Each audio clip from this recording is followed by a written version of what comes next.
Heute Musiker unter sich, Peter Maffay bei mir im Interview. Ich freue mich. Ganz meinerseits. Und damit auch die Leidenschaft für in einer Band zu spielen, und daraus ist dann eine lange Reise bis heute geworden.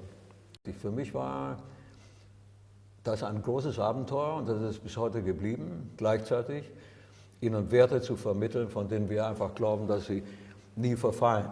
Ja? Liebe, Respekt im Umgang miteinander und Dinge dieser Art, Freundschaft, echte Freundschaft, das sind Dinge, die einem Menschen Halt geben im Leben, und diese Kinder können diesen Halt gut gebrauchen.